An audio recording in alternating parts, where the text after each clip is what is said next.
আকাশবাণী কলকাতা জেলার চিঠি কোচবিহার থেকে লিখেছেন আমাদের সংবাদদাতা শুভেন্দু ভট্টাচার্য।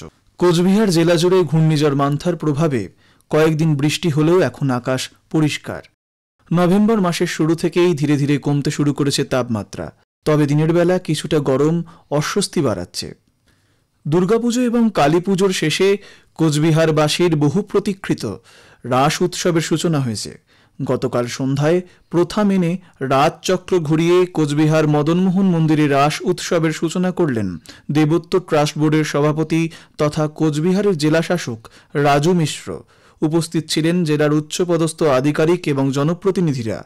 পুজো যজ্ঞের শেষে রাজচক্র ঘুরিয়ে এই উৎসবের সূচনা হয়। মদনমোহন মন্দিরের বাইরে সেই সময় উপস্থিত হয়েছিল হাজার হাজার ভক্ত। জেলা শাসকের হাতে রাজচক্র ঘোরানোর পর ভক্তদের জন্য খুলে দেওয়া হয় মদনমোহন মন্দিরের প্রবেশপথ। রাস উৎসবকে কেন্দ্র করে শুরু হয়েছে রাসমেলা। 15 দিন ধরে চলা এই রাস উৎসবকে কেন্দ্র করে প্রচুর মানুষের সমাগম হয় কোচবিহারে। পশ্চিমবঙ্গ নাট্য একাডেমির উদ্যোগে কোচবিহার জেলার পশ্চিমবঙ্গ নাট্যমেলা শেষ হয়েছে। কলকাতা ছাড়াও এই নাট্যমেলা রাজ্যের 10টি জেলায় অনুষ্ঠিত হচ্ছে, তার মধ্যে কোচবিহার অন্যতম। সেখানে গত 1 নভেম্বর থেকে 4 নভেম্বর পর্যন্ত এই নাট্যমেলাটি অনুষ্ঠিত হয়েছে। কোচবিহারের 6টি নাট্যদল এবং আলিপুরদুয়ারের 2টি নাট্যদল এই নাট্যমেলায় অংশগ্রহণ করে।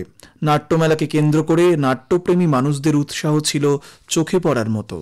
মাঠ থেকে ধান উঠতেই এবার শুরু হয়েছে ধান কেনার প্রক্রিয়া। এবছর কোচবিহার জেলায় 1,97,000 মেট্রিক টন ধান কেনার লক্ষ্যমাত্রা নেওয়া হচ্ছে। 33টি স্থায়ী কেন্দ্র ছাড়াও 7টি ভ্রাম্যমাণ কেন্দ্রের মাধ্যমে গত 1 নভেম্বর থেকে ধান কেনার প্রক্রিয়া শুরু হয়েছে।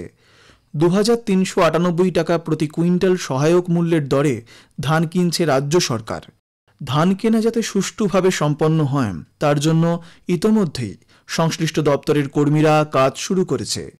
প্রতি বছর কোচবিহার জেলায় গড়ে 2,15,000 হেক্টর জমিতে আমন ধানের চাষ হয়। এবছর 5 লক্ষ মেট্রিক টনের বেশি ফলন আশা করছে কৃষি দপ্তর।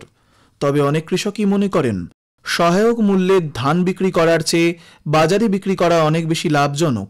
সেখানে একদিকে যেমন দর পাওয়া যায়, অন্যদিকে সঙ্গে সঙ্গে টাকাও মেলে। সরকারি প্রক্রিয়ায় টাকা মিলতে কিছুটা সময় লাগে বলে অভিযোগ। এশিয়ার আবহে বাংলাদেশ থেকে আসা উদ্বাস্তু হিন্দুদের সিএএ আইনের মাধ্যমে তাদের ভারতীয় নাগরিকত্ব দেওয়ার জন্য এবং সিএএ ফর্ম ফিল আপ করার জন্য বিশেষ ক্যাম্পের আয়োজন করেছে বিজেপি। জেলার বিভিন্ন অংশে এই ক্যাম্পগুলি আয়োজন করা হচ্ছে। এরই মধ্যে রাজ্যের অন্যান্য অংশের পাশাপাশি কোচবিহারেও ভোটার তালিকায় বিশেষ নিবিড় সংশোধনী এসআইআর প্রক্রিয়া শুরু হয়েছে। বিএলওরা বাড়ি বাড়ি গিয়ে দিতে শুরু করেছে এনিউমারেশন ফর্ম। এদিকে কোচবিহারের বেশ কিছু বুথে 2002 আসল ভোটের তালিকার সঙ্গে কমিশনের আপলোড করা ভোটার তালিকায় অমিল লক্ষ্য করা গেছে। এই নিয়ে নির্বাচন কমিশনের কাছে অভিযোগ জানিয়েছে স্থানীয় বাসিন্দারা। ভারত বাংলাদেশ সীমান্ত এলাকাগুলিতে ভোটার বৃদ্ধি পেয়েছে বলে বিজেপির পক্ষ থেকে অভিযোগ করা হয়েছে। তাদের দাবি, খোলা সীমান্তের সুযোগ নিয়ে বিভিন্ন জায়গা দিয়ে বাংলাদেশিরা অবাধে ভারতে প্রবেশ করছে এবং জাল ভোটার কার্ড ও আধার কার্ড বানিয়ে নিচ্ছে। সঠিকভাবে এসআইআর করে এই নামগুলির বাদ দেওয়ার দাবি জানিয়েছে বিজেপি। জেলার চিঠি শেষ হলো।